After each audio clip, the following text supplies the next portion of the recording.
Welcome back to The Upper Brand, the show where we unpack the biggest stories, trends, and best practices shaping trademarks, branding, and the broader IP landscape. I'm Rich Asmus, a partner in Mayer Brown's IP Group. I'm joined today by my regular co-host, Christine Young, who's also a partner in IP Group. Special today is Julian DeBell, who's going to act as host. He's a partner in our technology transactions and outsourcing practice and is the leader of the Tech Talks podcast.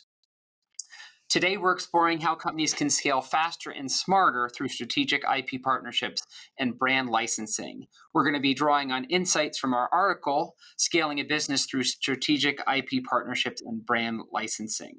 It's one of the chapters in Mayer Brown's new book, Getting IP Right, Maximizing Deal Value in Technology and Outsourcing Transactions. Well, great. It's great to be here on the Upper Brand. So let's set the stage. Rich and Christine, you've made the case that licensing is more than a revenue lever; it's a growth strategy. So let's talk about that. Why license and why now? Yeah, I'll start. So, at its best, brand licensing is a capital efficient way to expand into new markets, new categories, and new geographies, but without needing to build everything in house. A company can leverage the partner's manufacturing know how, maybe their distribution network, or other special features they have of their business, whereas your partner is leveraging your brand equity or maybe your technology stack. And that combination can shorten time to market and can materially de-risk expansion. And for our clients, we see it drive durable growth when the scope is clear, parties' incentives are aligned, and brand quality is protected. I'd add that licensing is also a brand strategy. Well structured partnerships create new touch points with consumers, elevate recognition, and reinforce brand positioning so long as you maintain rigorous quality control and channel discipline. And when it's done thoughtfully, licensing can unlock entirely new ecosystems. Think co branded offerings, connected services, or embedded technology that extends the brand's relevance and reach. Okay, great. Well, let's walk through the life cycle of how this would work. Before pen hits paper, what should companies do to prepare for a licensing strategy? So, good question. I'd say start with readiness. Define the license type, scope, territory, and the specific brand assets or technology that you're licensing. From there, confirm that your trademarks, trade dress, copyrights, and know how are protected for the intended geographies and also the classes of goods and services that you intend to license the IP to.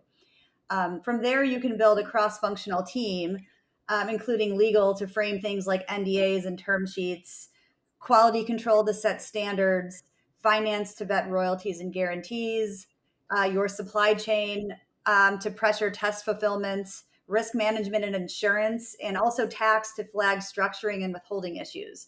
That front loaded discipline prevents misalignment later on.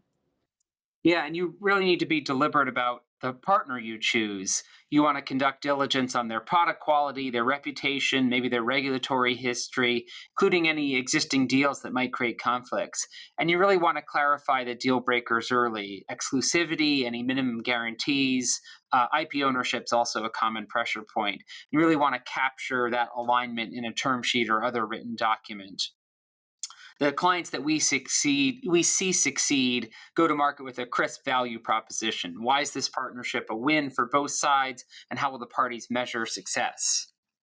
Okay, so with all that preparation under the belt, you're going into now papering this arrangement. So let's get into the contract mechanics. What are the provisions that most reliably make or break licensing outcomes? Yeah, the scope and being precise about the scope is really foundational. You want to define the licensed intellectual property with specificity, what marks, logos, trade dress is at issue, if there's software data or know how, what is it, what's in, what's out. And you want to tie that to the definition of licensed products or licensed services. So there's really no ambiguity about what actually triggers the rights, the royalties, and the compliance obligations. And clarity on these points help prevent the common dispute where a licensee keeps selling adjacent products that never actually use the licensed property. Yeah, and financials are the other anchor. Royalties can be a percentage of net sales or per unit, paired with upfront fees, tiered rates that encourages sale, milestone payments tied to launch or regulatory approvals, and also minimum guarantees that align commitment. Just as important as the definition of net sales, returns, rebates, taxes, freight, and other deductions should be explicit in your definition. If you have multiple product lines or regions, consider different rates for those regions. And in volatile markets, build in flexibility. Performance tiers or reopener triggers can be extremely helpful to help combat uncertainty. Okay, and exclusivity, I know, is often a contentious issue. When does it make sense to have an exclusivity clause, and how do you keep it from becoming a kind of handcuffs on the parties? Yeah, exclusivity can definitely be the right tool in some situations. For example, when a partner is making significant capital investments and wants to make sure that investment isn't undercut by other licensees. Similarly, they might be opening in a unique channel, or there might be the possibility of brand dilution across overlapping categories that the parties want to protect against. Exclusivity generally should be structured narrowly, whether that's by territory, channel, or product category. And you really want to pair it with performance obligations like sales milestones or marketing spend. If a brand owner is going to license a mark exclusively, it wants to know that its licensee is going to be making the best of that license in the particular exclusive field. A right of first refusal or first negotiation on adjacent categories can also be a middle path that protects the deal momentum without overcommitting either party. And don't underestimate quality control. It's non negotiable for brand integrity and for trademarks, and it's also a legal requirement. Bake in objective standards tied to brand guidelines and approved prototypes. Identify what requires prior approval, such as packaging, marketing, product samples, and set review timeliness so that the business can move. The best agreements operationalize quality rather than leaving it as a vague principle that might occur. Okay, now let's talk about oversight and protection. How do audit rights, IP ownership, and AI related content fit into modern deals? Yeah, so audits should be scoped to what's necessary. Books and records related to the licensed property with reasonable frequency and should be conducted with reasonable notice. Plus, consider targeted facility inspections where quality is critical. On the IP front, be explicit about background IP and improvements. For example, who owns what is created, who the question you need to address the question of who owns what is created during the term of the license agreement. Who can use it after termination as well? That's a key question. If you'll be removing co-branding from software post-termination, state clearly that continued use by the permitted party won't imply affiliation. You can do that for other products as well and should. And on your question about AI is really changing the conversation in a couple ways. If either party uses AI tools to generate content like designs or software code, you want to address ownership of those AI generated outputs. You want to make sure you have clear representations on non infringement and allocate indemnities for third party claims. Data inputs and compliance with open source or training data restrictions can also be an issue. It's a lot easier to sort of solve those issues in the document rather than wait for a dispute to arise. Okay, what about sub-licensing termination, the kind of the nuts and bolts provisions? If sublicensing is allowed, require approval rights, ensure downstream adherence to quality and brand standards, and maintain privity where you need it.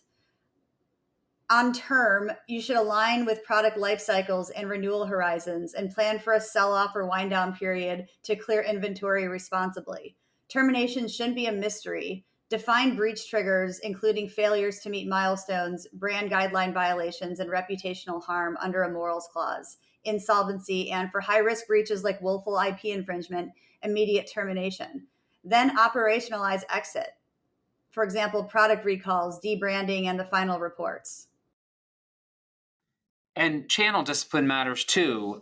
For example, what distribution is permitted during the term and during the sell off. If you are going to allow expanded channels or donations for inventory clearance, you need to align those with the brand values and maintain some pricing integrity. For disputes, you want to pick a venue and a method. For example, some parties prefer arbitration for speed and confidentiality, while other parties are worried about preserving injunctive relief to stop misuse fast. And you really want to designate how third-party infringements are monitored. Oftentimes, your licensee has better data than you do about what's happening in the marketplace.